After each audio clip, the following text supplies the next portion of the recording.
बिस्मिल्लाहिर्रहमानिर्रहीम। अस्सलाम वालेकुम। मैं उमैर रज़ा और आप देख रहे हैं मेरा YouTube channel immigration blogs and world news. उम्मीद करता हूं आप सब खैरियत से होंगे। आलमी इदारा सेहत का बाज़ ममालिक में कोरोना पाबंदियां ख़त्म करने पर इजहार तशवीश।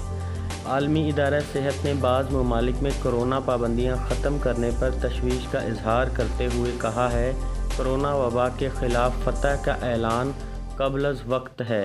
आलमी इदारा सेहत के सरबराह टेड्रोस की जानिब से जारी करदा एक बयान में कहा गया है कि ओमिक्रॉन केसेस की तादाद 2020 के कोरोना के मजमूई केसेस से भी ज़्यादा है।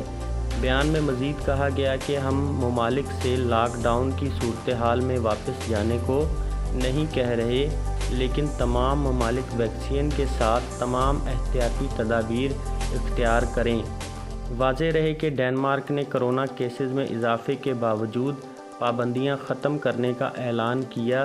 डेनमार्क कोरोना पाबंदियां ख़त्म करने वाला यूरोपीय यूनियन का पहला मुल्क है।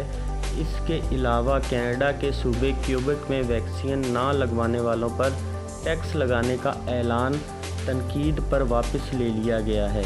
क्यूबेक सूबे में गैर वैक्सीनेटेड 10% आबादी पर हेल्थ टैक्स का मंसूबा पेश किया गया था, जिसे कि इंतहाई ज़्यादा तनकीद के बाद वापस ले लिया गया है। हमें इस बात को एक्सेप्ट करना पड़ेगा कि कोरोना है और हमें एहतियाती तदाबीर अपनानी पड़ेंगी। तो ये थी आज की एक छोटी सी वीडियो। उम्मीद करता हूँ आप सब दोस्तों को पसंद आई होगी। पसंद आए तो मेरे चैनल को लाइक और सब्सक्राइब और शेयर वीडियो को ज़रूर करें। Thanks for watching. अल्लाह हाफ़िज़।